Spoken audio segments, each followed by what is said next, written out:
Kilala niyo ho ba ito? Kilala niyo ho ba siya? Wala ho sigurong hindi nakakakilala sa kanya. Ano ho? Sino ho siya? Siya po si Adolf Hitler. Siya po si Adolf Hitler. At paano ko ho ba i-describe si Hitler? Paano ko siya i-describe? Sa dalawang description lang, i-describe ko po siya. Una po, i-describe ko po siya bilang isang masamang tao. Napakasamang tao. Walang kasing samang tao. Bakit po? Under his reign, sa kanyang pamumuno sa Germany, siya po ang naging dahilan para mamatay po. Under his authority, nagpapatay po siya ng 6 million ho, na Israelita, na mga Jews. Ano po? 6 million. Would you imagine that? Nagpapatay siya ng 6 million Jews. Mga Israelitas, 6 na milyon, pambihira, pinapatay niya. Sama-sama nito. Sobrang sama. Yun pong unang description ko sa kanya. Masamang tao. At pangalawang description ko sa kanya, siya po ang taong may masamang bigote. Sama ng tabas ng bigote nito. Kaya dahil sa bigote niya, maaalala mo si Hitler. Pambihira dahil sa bigote niya. Ano ho? Kakaiba. Kilala natin si Hitler. Ito ho, kilala niyo ho ito. Yan po si Hitler nang walang bigote. Hindi po, biro lang po. Siya po si Joseph Goebbels. Ano po? Sino ho si Joseph Goebbels? Ano ho?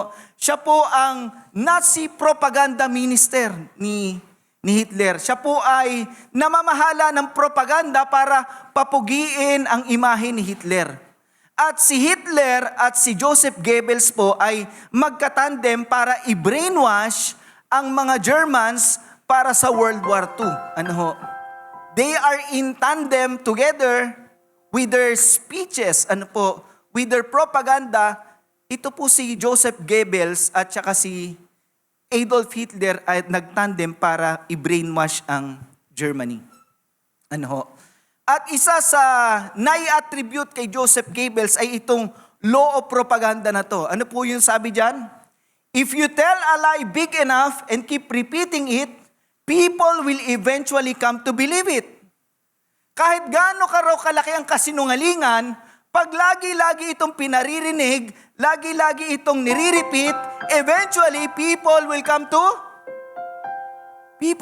to believe it. At yun ang ginawa nila. Napaniwala nila yung mga tao sa kasinungalingan nilang dalawa. Kasi paulit-ulit po yun. Kaya nga may mga kulto. Di ba kayo nakakaisip ng kulto kasi nungalingan tinuturo, may naniniwala. Kasi sa kulto, paulit-ulit lang po yun. Ini-indoctrinate ka. Paulit-ulit yun hanggang sa maniniwala ka na yung lie, napapapaniwala ka na akala mo totoo. At yan pong law of propaganda na yan ay ginagamit sa panahon natin. Sino po? Ng mga politiko. Nananalo ho sila sa politika dahil sa law of propaganda na yon. Na kahit gaano ka sinungaling, pag paulit-ulit mag-hire po sila ng vlogger, ipa-flood nilang internet ng fake news. Ano po? At yung fake news na yon, ibobombard ang tao at kahit kasinungalingan yon, dahil lagi yun ang pinapanood nila, pinapakinggan, naniniwala sila, kala nila totoo yun. At sa Pilipinas, aminado mga Pilipino, 9 in 10 Filipinos agree na ang problema natin fake news. Maraming fake news sa Pilipinas. Naglipa na. Ito yung law of propaganda ni Joseph Goebbels. Ano po? Ito yung propaganda niya. At meron pong mga kasabihan ng unang panahon, kinalakihan na po natin, sapagkat lagi po natin itong naririnig, akala natin totoo. Dahil lagi mo naririnig, repeat, naririnig mo, akala mo totoo na. Bigyan ko po kayo ng halimbawa. Cleanliness is next to godliness. Isang kasabihang, noon pa, narinig niyo na ho to? Ang sabi po dyan, cleanliness is next to godliness. Ang ganda, magka-rhyme, ang sarap pakinggan. But I beg to disagree that cleanliness is next to godliness. Bakit po? Porke ba ikaw malinis ka sa katawan, malinis ka sa bahay, maka-Diyos ka na? I beg to disagree. Why? Bakit po? Hindi mo naniniwala na cleanliness is next to godliness. Bakit po? Maraming tao ang nagmamalinis, pero marumi. Di ba? Maraming tao magaling magmalinis. Nagmamalinis. Pero marumi. Yeah? Maraming tao malinis tumrabaho. Gagawa ng kalokohan, tatrabahuhin niya, malinis. Lilinisin niya. Godly ba yon? I don't think so. Di ako naniniwala dyan. Baka dito pa, holiness is next to godliness. Kasi pag namumuhay ka ng may kabanalan, maka-Diyos ka. Tama po ba? Ano sabi sa Bible? Ano sabi sa Bible?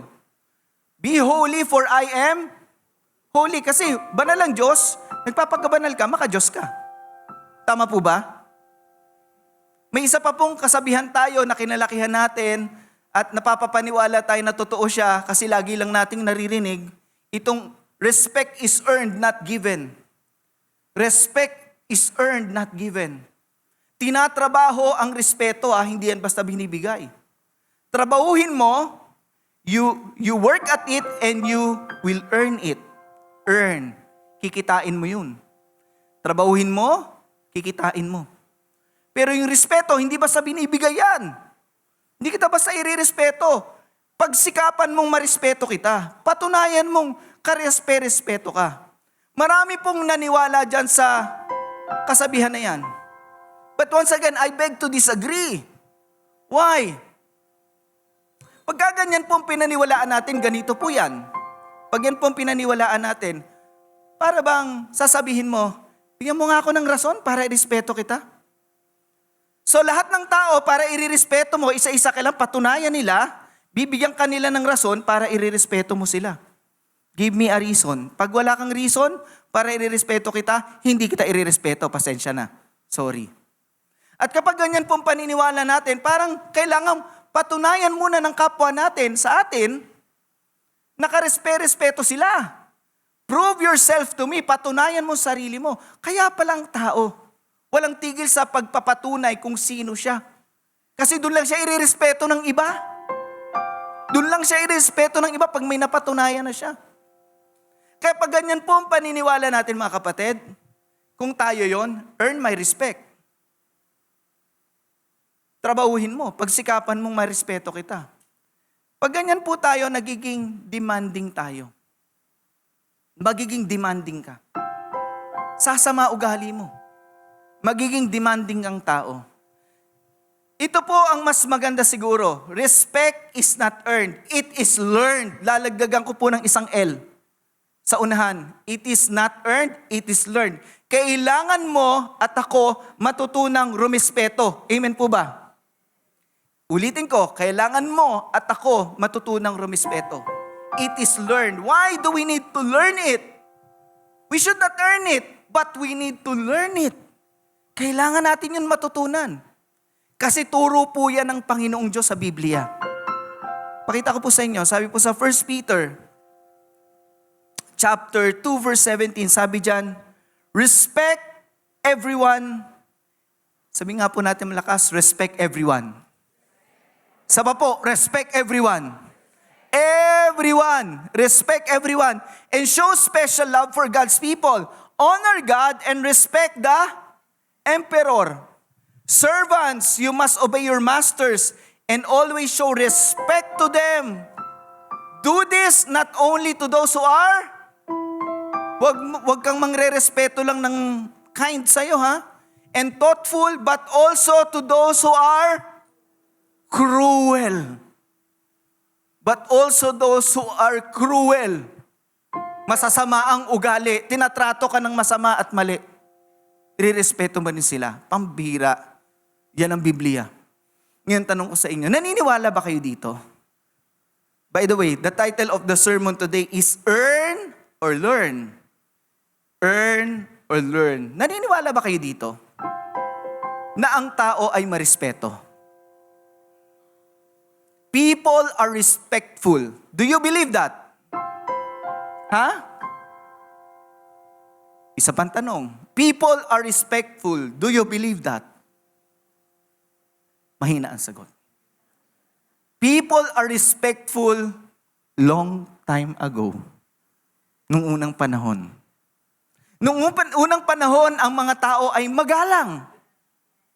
Maka-Diyos, nagdadasal pag alas 6. Naalala nyo yun? Yung lola nyo? Neng. Dasal, tigil.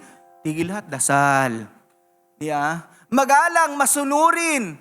Hindi nananagot ng magulang. Noong unang panahon, marespeto ang tao. Tanong ko sa inyo, ngayon kaya? Ewan ko. Noon, marespeto ang tao. Ngayon, ang sagot, ewan ko. Siguro. Siguro. Baka yung iba. Alam nyo, sa future, noon, may respeto ng tao. Ngayon, ganon. Sa future, mas malala. Tingnan nyo po sabi ng Bible.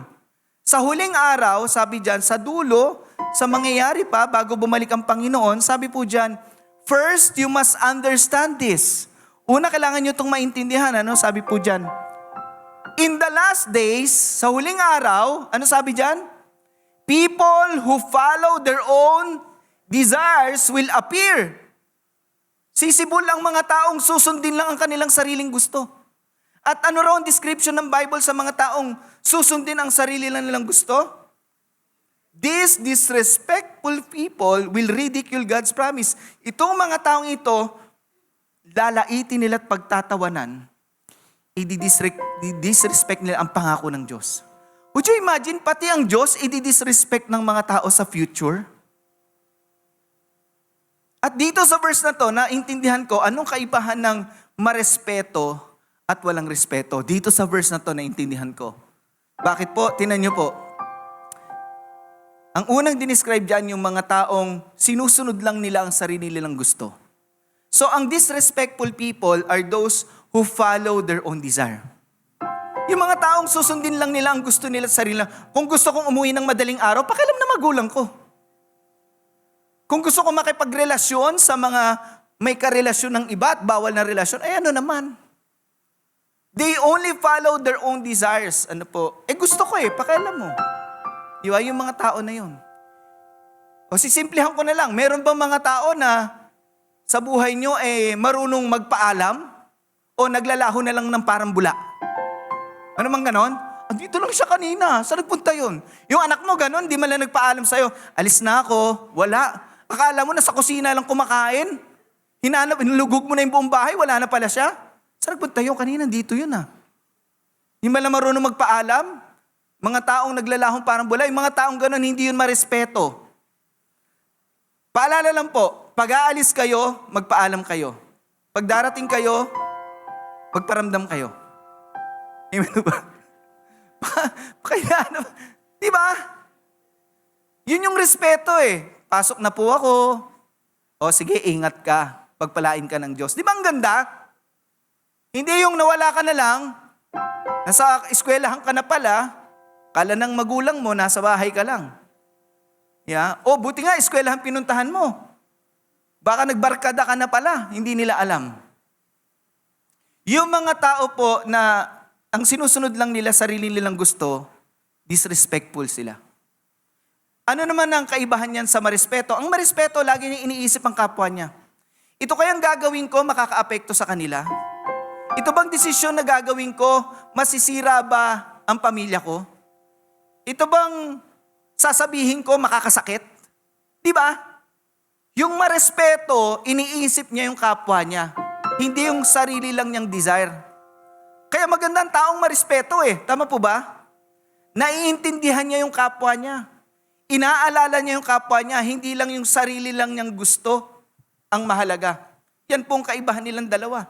At alam niyo po, tingnan niyo po, kamakailan lang, balitang-balita ito. Diba? Yung riot sa San Juan.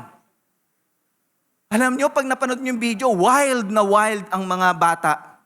Ewan ko, parang nakakatakot sila. Wild na wild. Diba? O, syempre, papasok, magtatrabaho, sinarado na nga yung tarapal. Sisilipin mo pa, bibirahan mo ng di ba? Di ba naman ka-respeto? Uuwi yun, wala nang sahod yun. Pero masaya ka. Diba? Sarili mo lang desire yun. Gusto mo lang yun. O kilala nyo to? O, syempre kilala nyo yan si Boy Dila.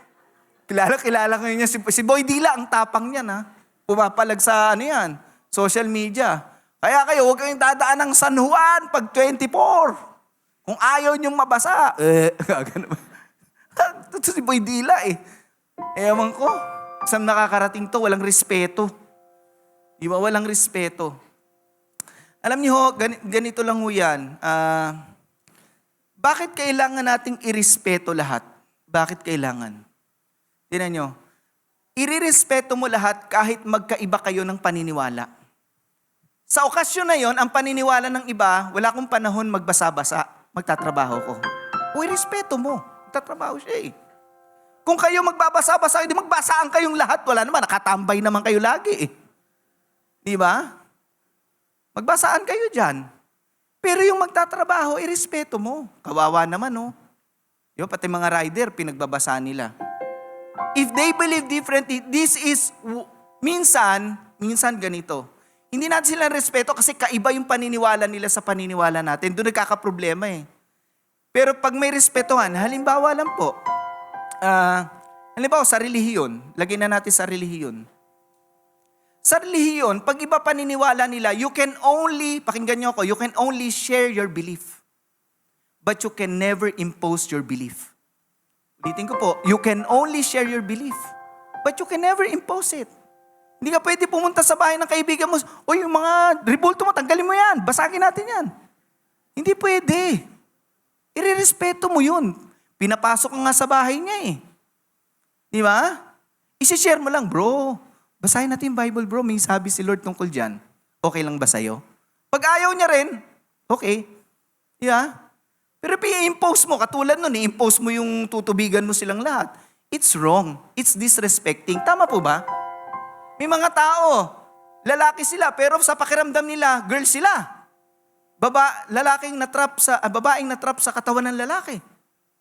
Yun ang pakiramdam nila. Pero you should respect them. They are different than you. Of course, alam natin, lalaki, babae, nilikha ng Diyos. But you can only share to them the Word of God. But you can never impose or even make fun of them because they are different from you. You need to respect them as a person. Tama po ba? Kaya dito sa church, welcome po. Welcome po. Welcome po ang yung lalaki ay babaeng natrap sa katawan ng lalaki. Opo. Welcome po. Kasi alam nyo, nakakaawa nga sila, nag-struggle yan. Alam naman nila eh. Kailangan nila ng tulong. Kailangan nila makilala ang Diyos. Pag nakilala lang ng tao ang Diyos, doon lang magbabago ang lahat, ang paniniwala niya at pamumuhay. Tama po ba? Yung paniniwala niya at pamumuhay, doon mababago yun. Pero para impose mo, kasi iba kayo, magkakagulo kayo. Minsan hindi tayo nang re-respeto kasi iba paniniwala nila. Minsan iba kasi ugali nila. Ang ugali nila, masama ugali. Tingnan nyo, pag kayo may naka-enkwentro na masama ugali, ano gagawin nyo? Di mo ako nire-respeto, di na rin kita re-respetuhin. Ano gusto mo? Diba? Kung masama ugali niya at hindi kanya nire-respeto at hindi mo na rin siya i-respeto, pareho ng masama ugali nyo. Tama po ba? At kung sino ang mangre-respeto, yun ang mananalo. Yun ang mananalo. Andiyan pa ho ba kayo? Hindi porke masama ugali niya, hindi mo na siya re-respetuhin. Kasi, masama ugali niya eh. Ano gusto niya? Diba? Pasamaan ng ugali, kaya ko yan. Hindi ganun. Parehas na kayong masama ugali. You need to respect people even if they have this bad behavior. O, hindi tayo nang re-respeto kasi maliit ang tingin natin sa kapwa natin. Below average yung naating niya sa buhay. Wala masyadong narating. Hindi nakapag-aral, hindi yumaman. Porke ba ang tao hindi nakapag-aral, hindi yumaman? Hindi mo na siya i-respeto. Alam nyo, sa totoo lang ang tao ganito. Sinusukat niya ang kapwa niya ayon sa anong meron at wala. Ayon sa nakamit. Ayon sa meron. At wala siya. Ganyan ang tao. Nakakalungkot, di ba? Dahil ba mahirap? Mababang tao na yan? Paano kung mahal niya ang Diyos at masunurin siya sa Diyos? Yun na lang ba mahalaga sa atin? Sa totoo lang po, alam nyo, itong below average attainment, wala masyado narating. Bihira, ang mundong ito, double standard. Double standard. Diba sabi nga, money commands respect. Money commands respect. Naalala ko yung laging kinukwento sa amin ni Pastor Anthony. Makot ko lang siya, kwento naman niya to lagi eh. Sabi niya, sa pamilya namin, pag nagkakagulo kaming magkakapatid, madali lang kaming ayusin ng magulang namin, ng nanay namin, madali lang. Sabi niya, madali lang kaming ayusin. Sabi niya, easy lang. So mag-aaway kami. Ang nanay ko, mamamagitan, tatanungin, may pera ka? May pera ka? Wala. Mali ka. Diba? Pag wala kang pera, yung may pera ang tama. Di ba? Minsan may bumili po ng Christian siya, bumili po siya ng first electric car ng Benz, Mercedes-Benz. Ang sabi nung bumili, sabi niya, pambihira, pag minamaneho ko yung Mercedes-Benz na electric car, first electric car ng Mercedes-Benz, mahal. Iniiwasan ako. Siyempre, iwasan ka. Yung mga nagmamaneho ng ordinaryong kotse, isipin, iwasan mo yan, baka masagi natin yan. Naku, baka big time yung nakasakay dyan. Di ba ganon? Lumayo-layo ka dyan. Baka pag nasagi natin yan, mahal ang paggawa ng damage. Iniiwasan mo eh. Tsaka sure ako, pagbaba nun, iba trato nun. Di ba? Double standard sa mundong ito eh. Pero yung lumang-luma yung sasakyan, lumang-luma, karag-karag, iniiwasan mo rin yun. Kasi baka matetano ka. Umiwas ka pa, mahal na Diba? Delikado pang matetano tayo dyan. Yeah? Mahirap, We need to understand what respect is all about. At sa relasyon, importante ang respetuhan. Whether relasyon yan sa pamilya, magulang at anak, mag-asawa, magkaibigan, magkasosyo sa negosyo, magkatrabaho, boss mo, at ikaw ay employee, saan man nandoon, sa simbahan man, importante sa magandang relasyon ang respeto. Amen po ba? Sapagkat pag may respeto, it's essential in building a good relationship. Pag may respetuhan, magandang samahan. Amen po ba? Mag-asawa kayo. Kayo laging magtatalo kasi nagkakarespetuhan kayo eh. Iba yung sinabi niya, iba sa sinabi mo, iba yung ginusto niya, iba yung ginusto mo. Nagkakarespetuhan kayo, hindi kayo nagkakaroon ng gulo. Bakit po? Nagkakaroon ng magandang samahan kasi may respetuhan. Amen ho ba? Nandiyan pa ho ba kayo? Okay, bakit ba nawawala ang respeto ng tao sa kapwa niya? Bakit? Bakit po? Nawawala respeto ng tao sa kapwa niya. Nabibigyan ko po kayo ng ilang dahilan at sasabihin ko po ito sa pinakamagaan pabigat. Medyo magaan pabigat. Pa-sensitive yung usapan. Nawawala, una sa mababaw lang muna, sa mababaw na dahilan. Pakinggan niyo ko ha. Sa mababaw na dahilan, nawawala ang respeto ng tao sa kapwa niya kapag masyado na siyang pamilyar dito. At dito po ay nagaganap po ito kadalasan sa pamilya, sa relasyon. Maganda ang respetuhan, pero nawawala ang respetuhan kapag masyado na kayong pamilyar sa isa't isa. Nawawala ho yun. Nawawala eh. Diba? Bakit ka nasasagot-sagot ng anak mo? Sobra na niyang pamilyar sa'yo eh. Diba? Bakit minsan sa church, nung una, excited ka, ngayon hindi na. Kasi sobrang pamilyar na sa'yo. Diba?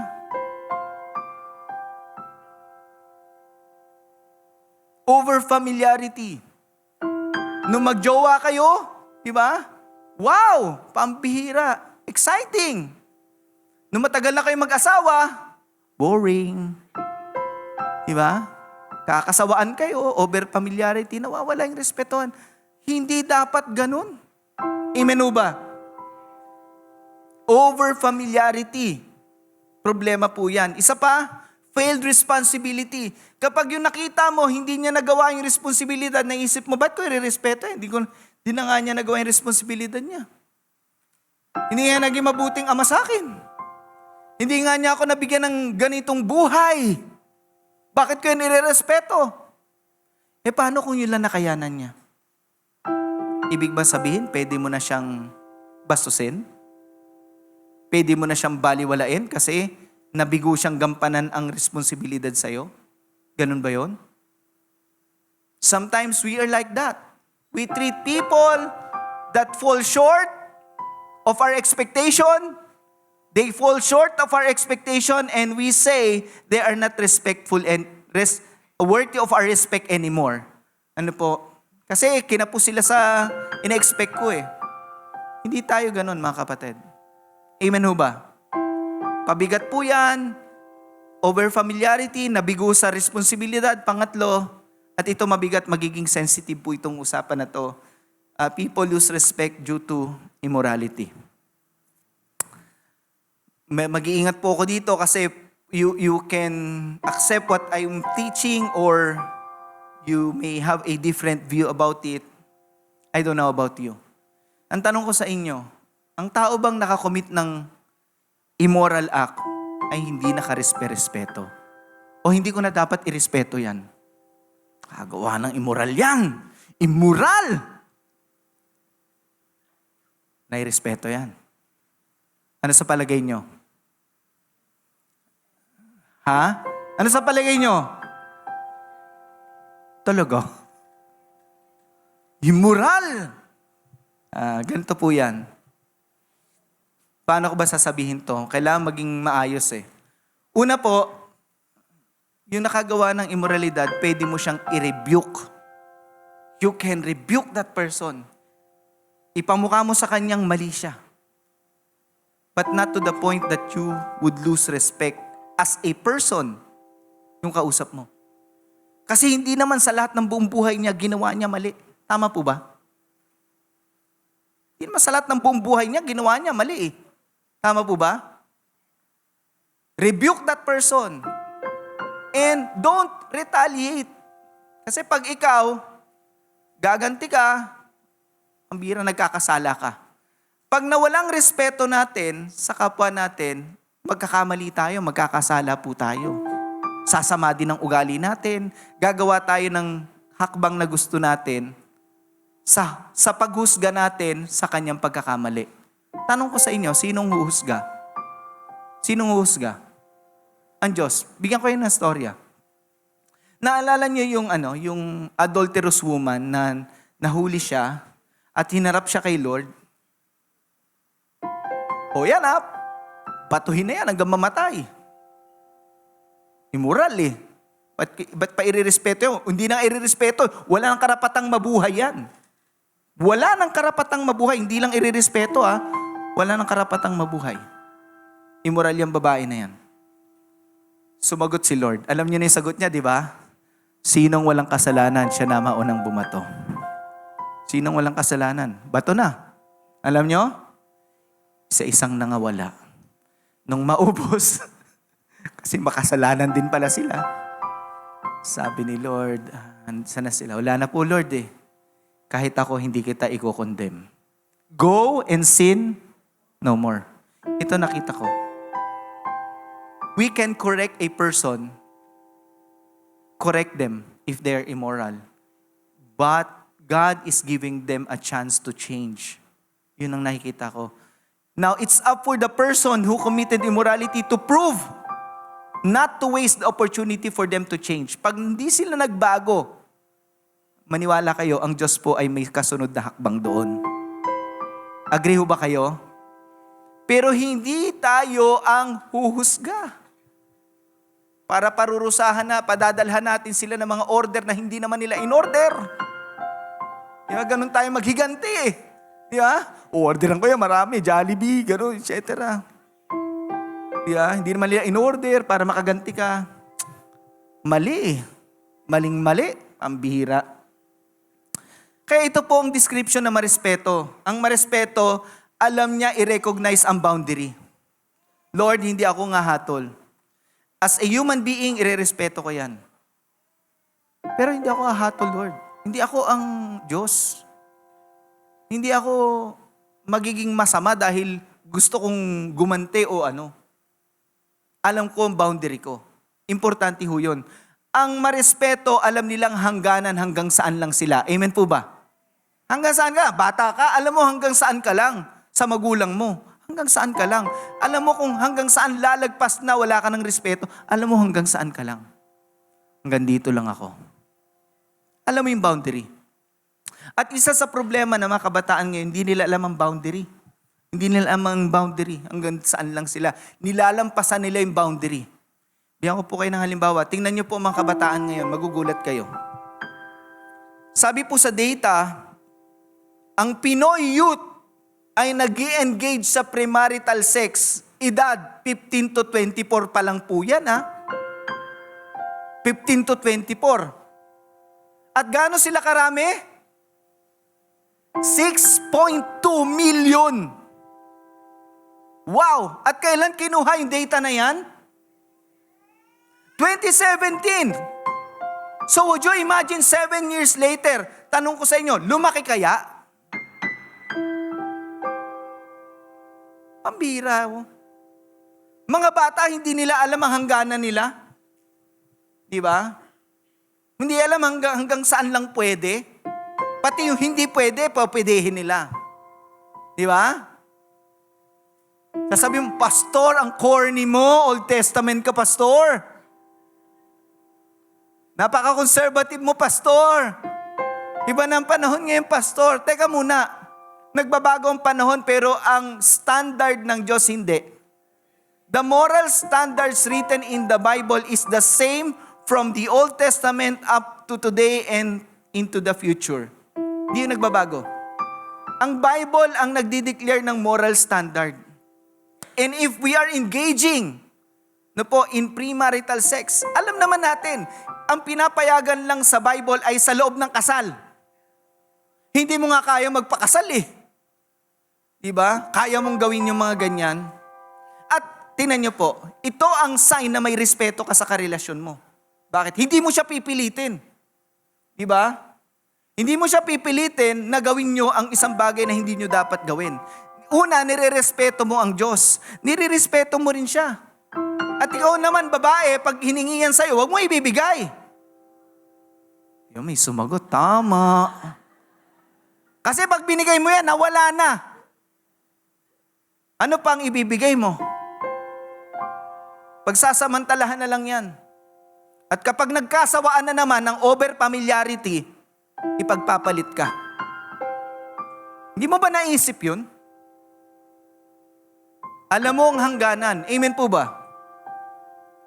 Di po ako galit. Bakit po tayo kailangan nating matutunan ang respeto? Bakit natin kailangan matutunan ang respeto? Una po, kasi po, ang respeto po ay inutos ng Diyos.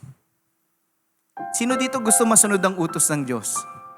Tingnan niyo po, sabi diyan, respect everyone, sapagkat salita po ito ng Diyos. And show special love for God's people. Honor God and respect mamaya si Emperor pag-usapan natin. Servants, you must obey your masters and always show respect to them. Do this not only to those who are kind and thoughtful, but also to those who are cruel. So respect everyone. Sino bang irerespeto ko? Lahat. Lahat. Sabihin natin malakas, lahat. Lahat. Respect everyone. At hindi lang lahat, sabi dyan, but also to those who are ano?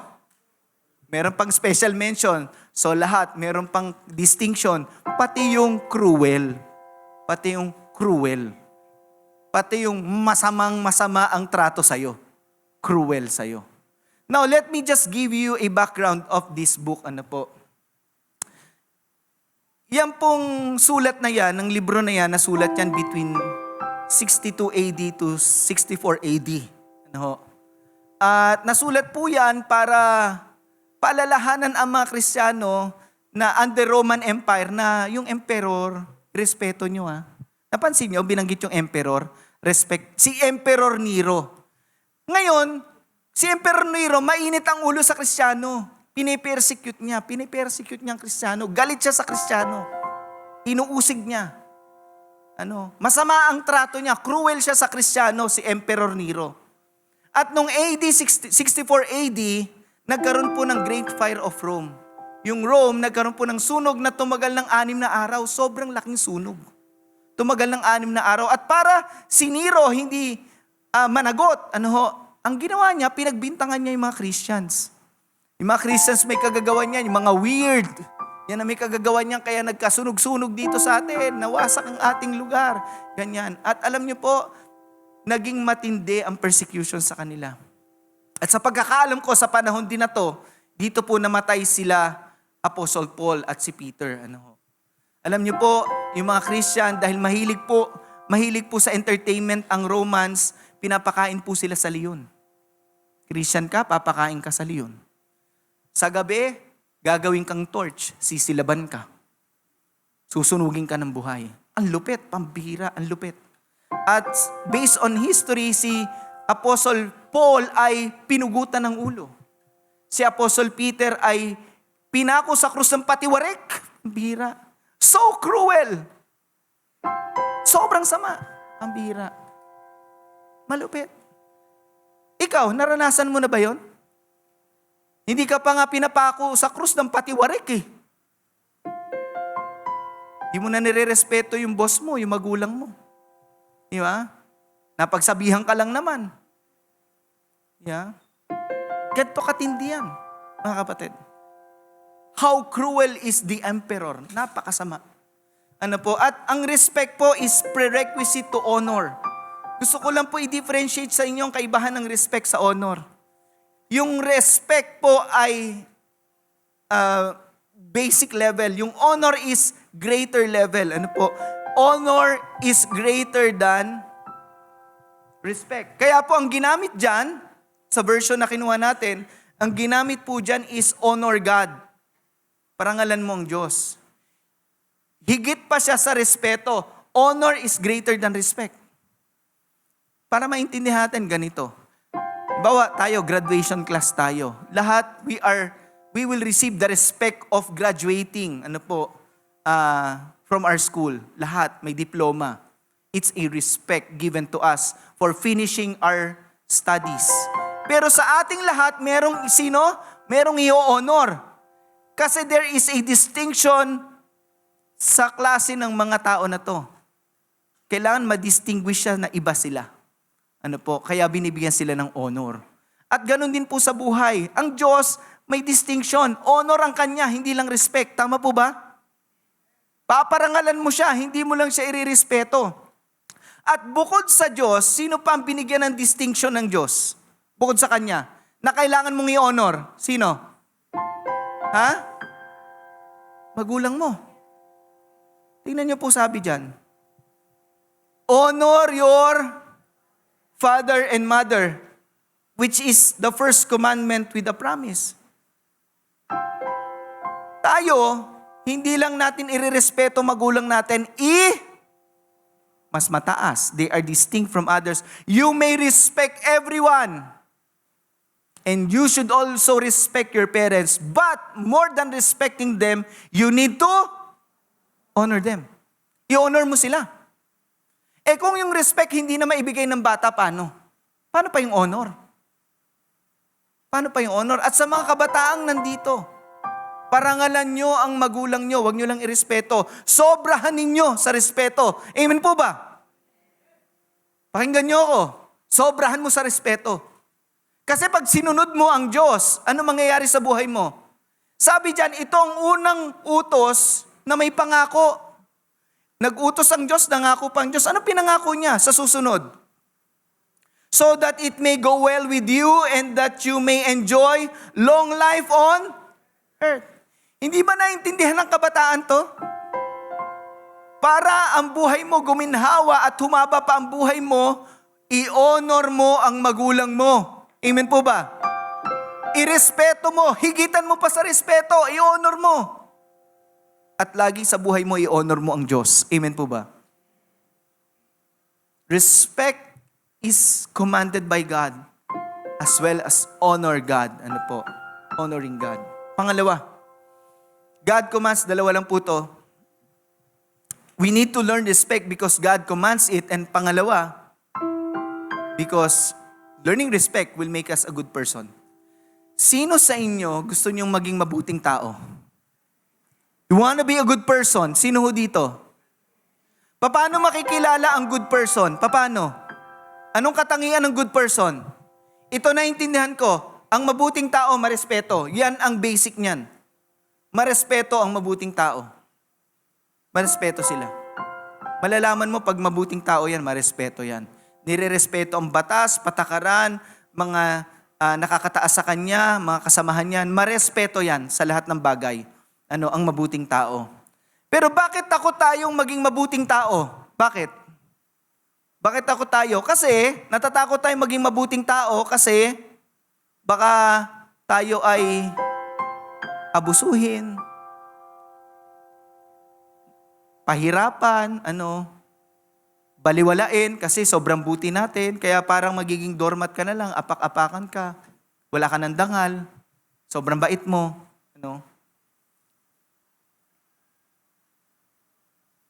Alam niyo po, hindi naman pwedeng mangyari sa atin yan kung sa buhay natin, tinan niyo po sabi doon, respect everyone and it includes respecting your own self. Pag nagre-respeto ka ng lahat, isasama mo sarili mo. Hindi pwedeng mawala sa buhay mo ang self-respect. Amen po ba? Kasi pag nawala sa buhay mo ang self-respect, hindi mo rin-respeto sarili mo, hindi ka na rin marirespeto ng iba. Di ba? Ikaw nga, di mo marespeto sarili mo eh. Di ba? Tama lang ba na irespeto rin natin ang sarili natin? Tama ba yon? Turo din po sa Bible yan eh. Diba? Love pa nga eh. Sabi niyan, second is like it. You shall love your neighbor as yourself. It's not wrong to have that self-respect. Kasi doon ka rin hindi maaabuso ng iba. Kung ikaw ay naging mabuting tao na dahil marespeto ka na. You will be a good person if you are respectful. Now, anong klase ba ang tao sa panahon natin? Sabi po, merong millennial, baka wala na kami rito ha. Kami millennial na lang. Millennial, Gen Z, Generation Alpha. Yung pinaka mga kids pa na below 12, Generation Alpha. Now, ang millennial po ay ganito na. Puro me. Me. Kaya hindi nyo ba napapansin? Laging ma-selfie ang tao. Selfie. It's always me. At yung mga me, ito raw po yung mga, madalas ang sarili lang ang iisipin nila. At ang kasunod ho niyan, yung mga Gen Z. Yung Gen Z daw, ayon sa New York Post, ang Gen Z daw ay napaka-entitled, mahirap katrabaho. Entitled at walang common courtesy. Hindi marunong ng courtesy. Hindi marespeto. Mahirap katrabaho. Yung mga Gen Z, sabi po sa New York Post. Kasi entitled sila. Mga entitled na mga henerasyon. Gen Z, Millennial, Gen Z, paano naman yung mga bata pa? Yung talagang possible pa lang, yung Generation Alpha. Yung Generation Alpha, sabi po sa Western Oregon University, many of these younger kids have exhibited disrespectful behavior when sharing public spaces, especially with those who are older than them. Itong Generation Alpha, yung mga darating pa lang, mga kids pa sila ngayon, 11 below, lalo na sa kultura ng Western culture, alam niyo po, they are allergic to older people. Allergic. Meron ba kayong kilalang bata na allergic sa old people? Yung maakbayan mo lang parang, di ba? Ew! Diyan ang friends ko, baka makita ako. Di ba? Allergic to older people. Ayaw ng mga ayaw nila sa presensya na may edad sa kanila. Feeling nila, sermonan lang ako niyan. Yeah. Allergic. Pambihira. Bakit ho nangyayari yan? Ano sa palagay nyo? Bakit? Kasi ganito. Itong mga panahon na to, sobra-sobra ang consumption ng kabataan ng media. Media consumption is one of that contributes to these behaviors ng mga bata ngayon. Matindi Ngayon, ang bata para manahimik, mga 2, 3 years old, pambira, cellphone na hawak. Nanonood, 2 years old, pataas. Meron ba nanonood na below 2? Pwede ba yon? Di ko alam Wala pa akong apo Kapag nagka-apo ko, cellphone apo. Wag naman. Siyempre, spoiling ko yun, di ba? Pero makakasama pala, too much media consumption, pambira. Bata pa lang, yun ang umaano sa kanila. Puro panunood ngayon, puro media consumption ngayon. Hanggang sa paglaki nila. Mga games, mga kung ano-ano, lahat. And it changes the generation's behavior. And I'm not saying this para lang sa kabataan, pati sa ating may edad na. Marami nga may edad, nag-games pa rin Napupuyat kakahawak ng cellphone Diba? Totoo ba yon? Di ka makatulog, cellphone, pagising mo, cellphone pa rin. Yeah? Pag nawala ang cellphone, parang may nawala sa yung kayamanan. Yeah? It's media consumption. Ano bang kailangan natin? Siguro ito ang kailangan i-consume natin, yung salita ng Diyos, mga kapatid. Marami ba tayong nako-consume na salita ng Diyos? Kagagraduate lang ng CLDP, praise the Lord. Ang dami nag-aral ng salita ng Diyos sa church. Palakpakan natin ang Panginoon. Last week. Di ba? Bakit hindi doon natin lamanan? Kasi kung ano yung pinapasok mo, yun ang paniniwalaan mo at tuhubog sa'yo. Babalikan ko yung law of propaganda ni Joseph Goebbels. Yun ang paniniwalaan mo. Yun ang uhubog sa'yo. Sana ang salita ng Diyos. Pag linggo, huwag kang mag-miss. Simba ka. Pagising mo, sa buong maghapon, sikapin mong mabasa mo ang salita ng Diyos. Bakit? May ibang maglalagay sa'yo ng impormasyon na baka kasinungalingan na pwede mong paniwalaan. And it will brainwash your mind and it will change your behavior. Nasaan ang salita ng Diyos, mga kapatid? Baka pag tinanong mong Kristiyano ngayon, ilang verse ang alam mo sa Bible? 2 lang, nagkamali pa. Diba? This is what will cure us. And alam niyo po, if we are talking about respect, sa Bible mo makikita kung paano ka manre-respeto ng Diyos at ng kapwa mo. Amen po ba? Sa Bible. Nandiyan ang standard ng Diyos. Kaya mga kapatid, today, we need to learn to respect. It's not being earned, it's learned. We need to learn. Why? God commands it. Sumusundin ng Diyos, gawin mo yan. Pangalawa, pag ginawa mo yan, natutunan mo yan, magiging mabuting tao ka. Gusto niyo ba yun? Praise the Lord. Palakpakan natin ang Panginoon. Tumayo po tayong lahat. Today, di po tayo kakanta, magdadasal po tayo. Nanawa po ang natutunan natin ngayong araw ay bumago sa ating puso at buhay. Gusto niyo ba yun? Ikaw, kabataan ka, pag uwi mo sa bahay niyo, magugulat ang nanay mo, bakit ang bait nito ngayon? Saan to nagpunta? Si OGLP. Yeah. Pagpasok mo ng office bukas, magugulat ang ka-office mate mo at ang boss mo. Wow. Parang may iba sa'yo ngayon. Yeah. Because God has changed your heart. Kailangan baguhin tayo ng Diyos. Sa pamilya nyo, mas magiging masaya kasi may respetuhan, magandang samahan. Tama po ba? We need to learn this. Kailangan natin itong matutunan. Amen ho ba doon? Tayo po'y manalangin. Panginoon naming Diyos, marami pong salamat sa itinuro mo sa amin ngayong umaga. Hindi po namin hahayaan na ang natutunan namin mabaliwala. Kasi salita mo to, Lord. Kaya Lord, tinatanggap namin ng buong puso ang salita mo. At hayaan mo po ang salita mong bumago sa puso namin, Lord.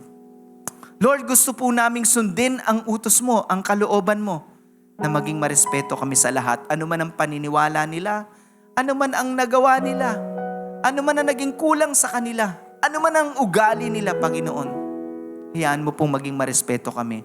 Lalo tigit, Panginoon, sa sarili naming tahanan, Panginoon. sa aming mga mahal sa buhay. Lord, marami pong salamat sa tinuro mo. Let your word change our hearts and our lives. And allow your word to be seen in our lives, Lord. At Lord, sa bawat araw nawa po, Panginoon, pansinin namin ang salita mo. Marami ng kasinungalingan na lagi naming naririnig sa mundong ito na minsan napapaniwalaan na namin. Kailangan namin ng salita mo para ito po ang gumabay sa buhay namin at tumulong sa aming magawa namin ang gusto mo. Salamat po, Lord. Bless us through your word today. Lalabas kami sa church na ito, binabago kami at binago na ng salita mo.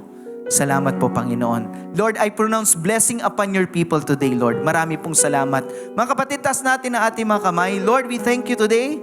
As we end this service, we lift our hands and we give you all the glory, the praise, and the honor. In the name of the Father, and of the Son, and of the Holy Spirit. Amen. Happy Sunday. God bless you.